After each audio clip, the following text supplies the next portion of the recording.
Mais les brefs.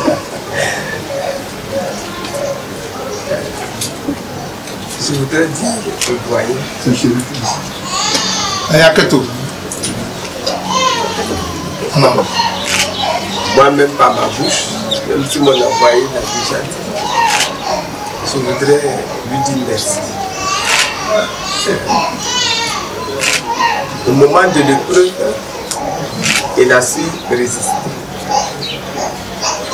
Mais après l'épreuve, il y a eu une traversée de désert. Et cette traversée de désert n'est pas encore terminée. Et il est encore en train de résister. S'il ne résistait pas, il n'aurait même pas accepté que je vienne dans sa maison. S'il acceptait que je vienne dans sa cour ici, c'est la preuve qu'il est encore en train de résister et qu'il tient debout dans la quête de la vérité. Takbir. Alors je le remercie pour ça. Et je rends grâce à Dieu pour ça parce que c'est un témoignage. C'est un témoignage de la vérité, du fait de ne pas se laisser intimider ni par le mensonge, ni par la violence, ni par la méchanceté, mais de rester ferme malgré tout dans la vérité. Maintenant, la vérité, vous avez dit, j'ai beaucoup aimé cette phrase-là, que la vérité c'est comme le soleil, on ne peut pas la cacher avec la main.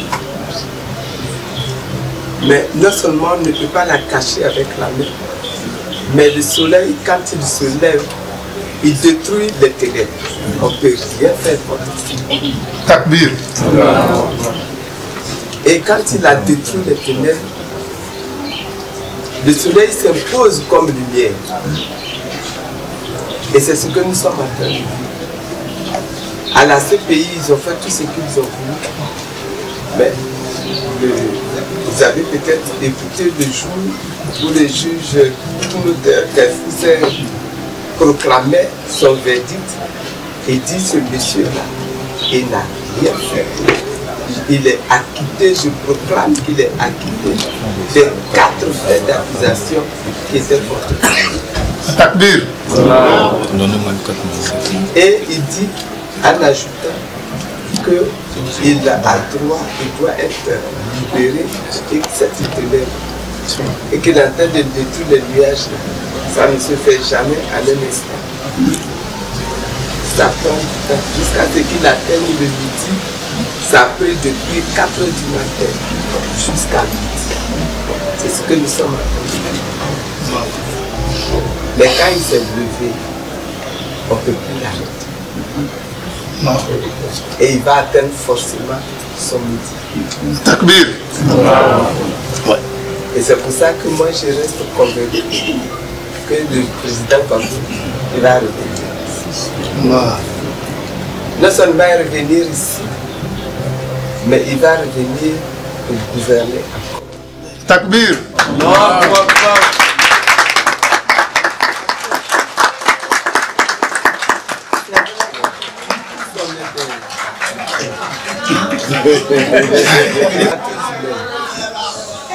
Mais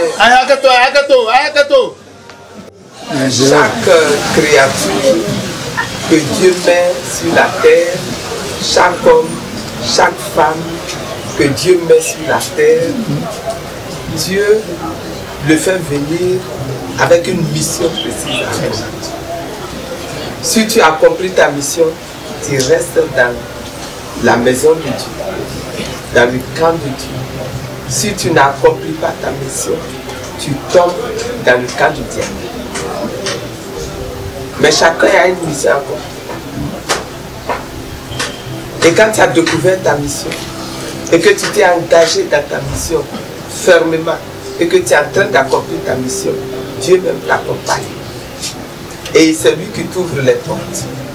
Et quand il t'a ouvert les portes, ce qu'il t'a donné comme mission, tant que tu ne l'as pas achevé, il est avec toi.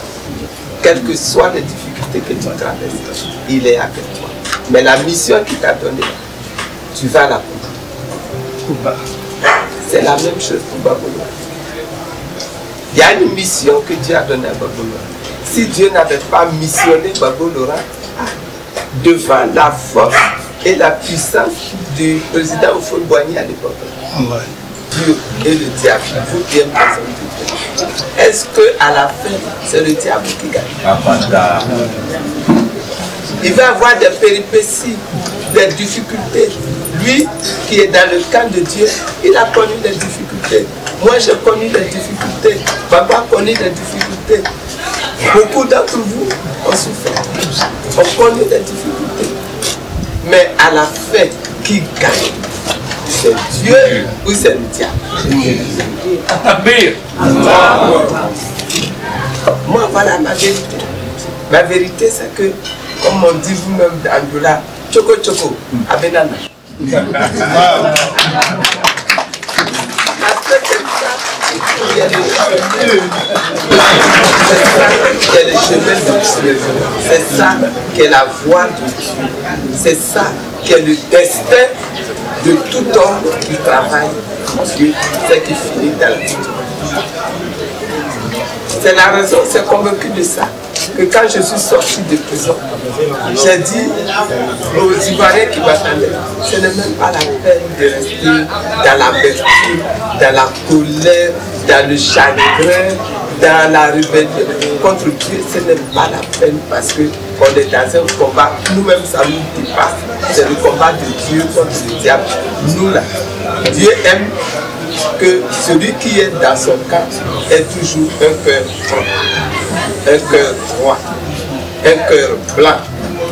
Donc nous là, nous avons le devoir de pardonner et de laisser Dieu mener notre vie. Et c'est cette mission-là que je voudrais avoir béni. Comme vous n'étiez pas là-bas quand je parlais, donc je voudrais donner cette mission ici. Que nous là. Et puis il y a autre chose.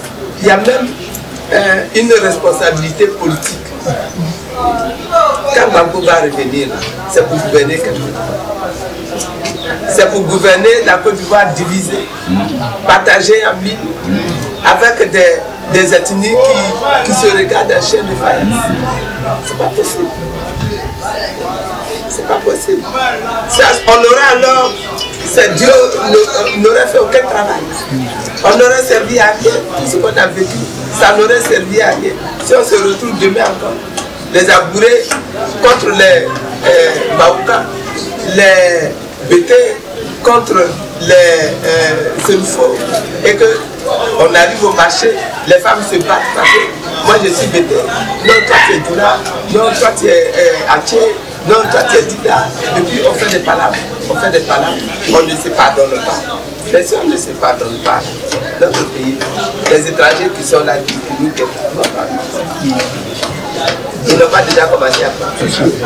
Mais s'ils ont commencé à prendre, c'est parce qu'ils sont en train de profiter de nos divisions. C'est pour ça. Pourquoi il y a eu la guerre ici? Ce n'est pas la division là qui a amené la guerre ici. Les Djoula au nord, ils disent que oui, nous on ne s'occupe pas de nous. Nous on est maltraités. Hein? Et que c'est parce qu'on est musulmans qu'on nous maltraite. Hein? Mais ceux qui maltraitaient, ceux qui faisaient les raquettes sur le groupe, il n'y avait pas de Djoula policiers qui faisaient les raquettes. Il n'y avait pas de policiers marocains qui étaient dans les raquettes. Mais c'est parce que l'étranger voulait prendre notre pays. Donc il a profité des rancœurs qu'il y avait dans le cœur des hommes et des hommes. Et jusqu'à grossir, jusqu'à ce que ça devienne une opposition forte, jusqu'à ce que des enfants du même pays prennent des armes pour aller combattre d'autres enfants de ce même pays. Ils oublient même qu'ils sont frères. Ils oublient même que Dieu les a créés pour mettre sur la Côte d'Ivoire là et qu'ils n'ont pas d'autres territoires même où ils peuvent aller. Ils oublient ça.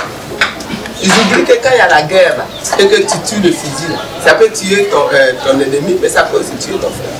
Ils oublient tout ça. Nous on doit parler. Nous on doit parler aux Ivoiriens pour que l'unité obtienne, pour que les gens se parlent. Je ne sais pas encore comment on va procéder, mais vous êtes, lui il est un doyen, peut-être qu'il a plus de sagesse que moi et qu'il peut faire des propositions. Donc on va parler ensemble, à l'ensemble des Ivoiriens, pour que le pardon devienne une vraie réalité dans notre vie. Et qu'ensemble, on puisse récupérer notre pays nous-mêmes. Et que notre pays devienne un pays développé.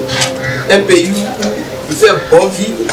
Un pays où chaque Ivoirien est en sécurité. Un pays où on peut quitter un point A pour arriver dans un point B sans crainte, sans difficulté. C'est pas ça qu'on cherche comme pays. Nous tous, que tu sois Beto, que tu sois Ni, que tu sois Selfo, que tu sois Dje, que tu sois Lidengele, que tu sois Maouka, nous tous, c'est pas ça qu'on veut.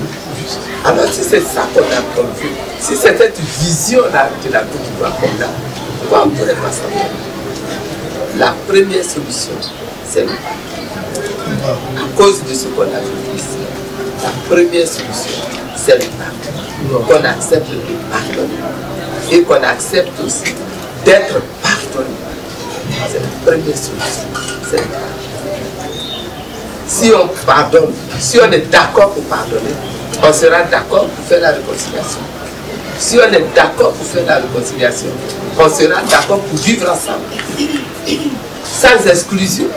Si on est d'accord pour vivre ensemble, on sera d'accord pour créer un pays avec des lois que tout le monde va respecter. Voilà, c'est ça le message que je voulais porter en venant. Mais en venant, je me disais que j'arrivais dans une terre où je peux semer cette parole-là sans problème parce que je sais que la terre, elle est déjà prête. Elle est à table, elle est prête pour recevoir ces semences. Takbir. Mais vraiment que Dieu nous soutienne. Que Dieu nous aide. Que Dieu continue de nous donner sa sagesse. Et qu'il nous fortifie. Pour que nous puissions devenir des vrais soldats de Dieu pour la paix en Côte d'Ivoire et pour l'unité en Côte d'Ivoire. Voilà.